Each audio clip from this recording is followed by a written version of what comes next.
ये बांग्लादेशी घुसपैठिए हो या रोहिंग्याज हो जो घुस कर आते हैं।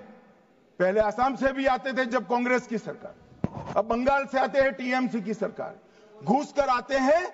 इनको आधार कार्ड दादा कौन देता है? नागरिक कहां के बने हैं? कहां के बने हैं? जितने बांग्लादेशी पकड़े गए 24 परगना जिले का आधार कार्ड और नागरिकता है मान्यवर। और ये जो आप आधार कार्ड इश्यू करते हो, वो आधार कार्ड लेकर, वो वोटर कार्ड लेकर ये दिल्ली तक आते हैं।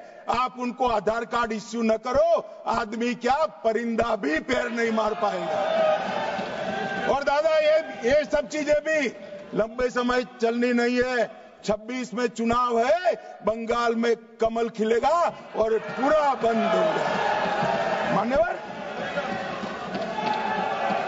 मान्यवर मुझे भी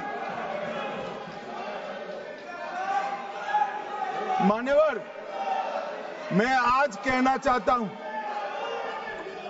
दिल्ली के चुनाव से मैं मौन रहा कि देश का सुरक्षा का प्रश्न है, तू मैं नहीं करना चाहिएगा। आज मौका भी है, दस्तूर भी है। इन्होंने सवाल उठाया, मैं बिल भी ये लेकर आया हूं, इसलिए मैंने देश की जनता को सत्य बताया है। ये 450 किलोमीटर जो आपकी कृपा से खुली रही है, वहीं से घुसपैठ है, वहीं नागरिक बनते हैं, वहीं आधार कार्ड बनाया जाता है और देश भर में फैल जाते हैं। আমাদের চ্যানেল থেকে এই বিষয়ের উপর অনেকগুলো ভিডিও আপলোড করা হয়েছে। সুখের বিষয় যে সংসদে দাঁড়িয়ে মাননীয় স্বরাষ্ট্রমন্ত্রী অমিত শাহজি দ্ব্যর্থহীন ভাষায় বলেছেন যে ভারত কোনো ধর্মশালা নয়, যখন যে যার ইচ্ছা হবে ভারতে ঢুকে যাবে, এটা হতে পারে না। এটা একটা বিনা যুদ্ধে ভারত দখলে প্যান ইসলামিক পরিকল্পনা। নমস্কার, আপনারা শুনছেন উত্তরের কণ্ঠ। উত্তরের কণ্ঠ থেকে আমি প্রভাত বসাক, তুফানগঞ্জ, কোচবিহার। 1947 সালে ধর্মের ভিত্তিতে অখণ্ড ভারত বিভক্ত হয়ে ভারত ও পাকিস্তানের জন্ম হয়। মুসলিমরা তাদের হিস্সা পাকিস্তান বুঝে নেয়। জন্মলগ্ন থেকেই পাকিস্তান হয়ে গেল ইসলামিক রাষ্ট্র, আর ভারত হয়ে গেল ধর্মনিরপেক্ষ রাষ্ট্র। জন্মলগ্ন থেকেই পাকিস্তানে হিন্দুদের রক্তের বন্যা বয়ে গেল। কোটি কোটি হিন্দু তাদের মা বোনেদের ইজ্জত খুঁয়ে ভারতে আশ্রয় নিতে বাধ্য হন। কিন্তু মুসলিমরা পাকিস্তান নিয়ে ক্ষান্ত হলো না। তারা তলে তলে পরিকল্পনা করতে থাকলো কিভাবে ভারত দখল করা যায়। ভারত দখলের জন্য মুসলিমরা তিনটা সরাসরি যুদ্ধে লিপ্ত হয়েছে এবং প্রতিবারই চূড়ান্তভাবে পরাজিত হয়েছে।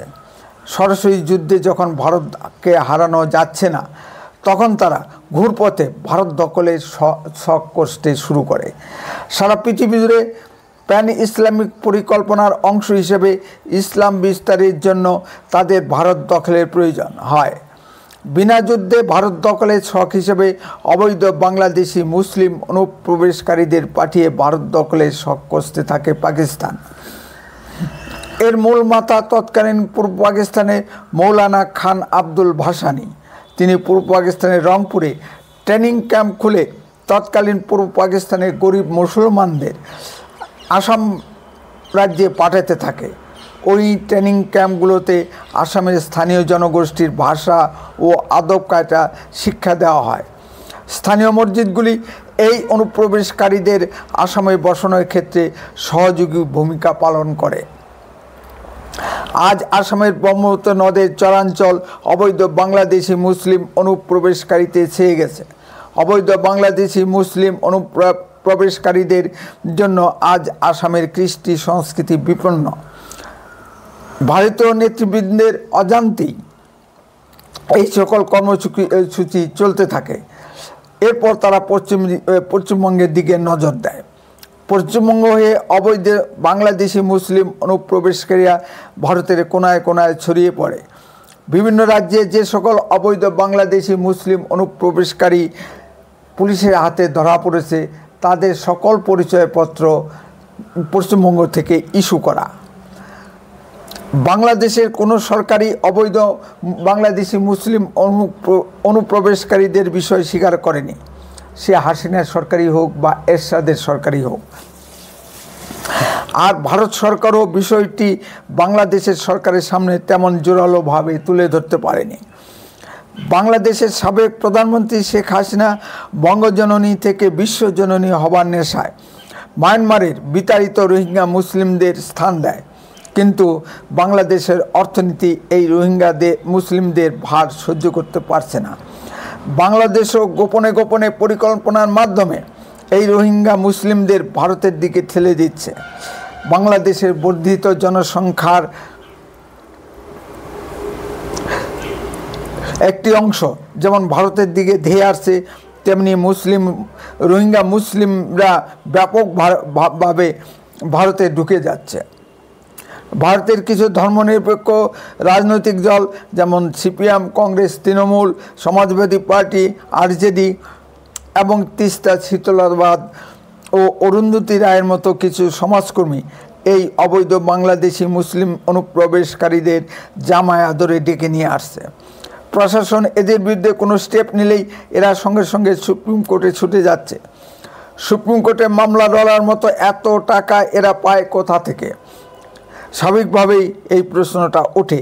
এরা আরবের পেট্রোডলারে পুষ্ট।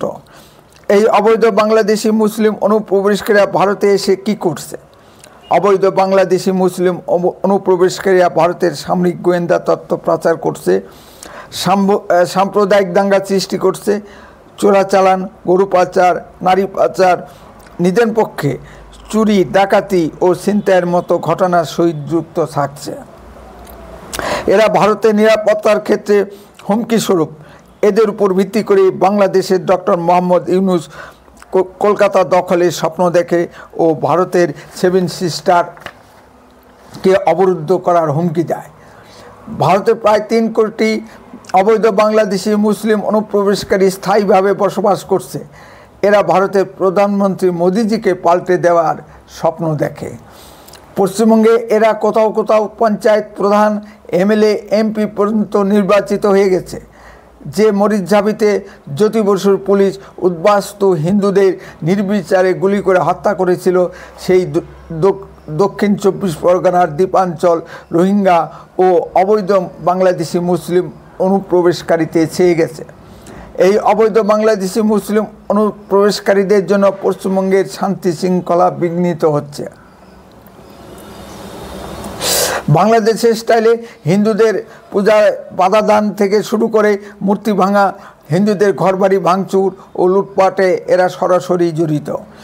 আমাদের কুচবিহারের গ্রামাঞ্চলে আগে এত গরু চুরির ঘটনা দেখা যেত না, কারণ সেই একই, তাই উল্লেখ করছি না। অনুপ্রবেশকারীদের বিরুদ্ধে আইন আছে, কিন্তু তার প্রয়োগ করবে কে? পশ্চিমবঙ্গ সরকার পরিচালিত পুলিশ কি করবে এখন সে আশাও করা যায় না। তৃণমূল পরিচালিত রাজ্য সরকার আরও জামাই আদরে তাদের ডেকে নিয়ে আসছে। এরাই তো তৃণমূলের ফিক্সড ভোট ব্যাংক। দেশের নিরাপত্তা ও স্বার্থ কোথায় যায় যাক, তৃণমূলে গদি তো বাঁচল। মাননীয় স্বরাষ্ট্রমন্ত্রী অমিত শাহজি পার্লামেন্টে দাঁড়িয়ে শুধু ভাষণ দিলেই হবে না, অবৈধ বাংলাদেশি মুসলিম অনুপ্রবেশকারীদের তাড়াতে কার্যকরী ভূমিকা নিতে হবে।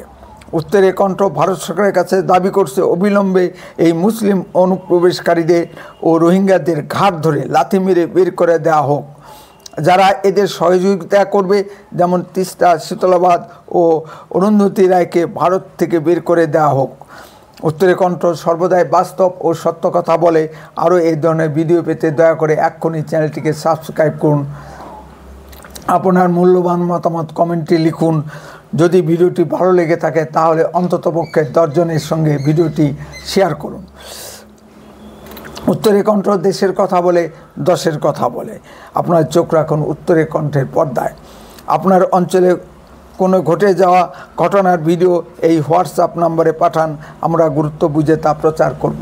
বন্দে মাতরম। ভারত মাতা কি জয়।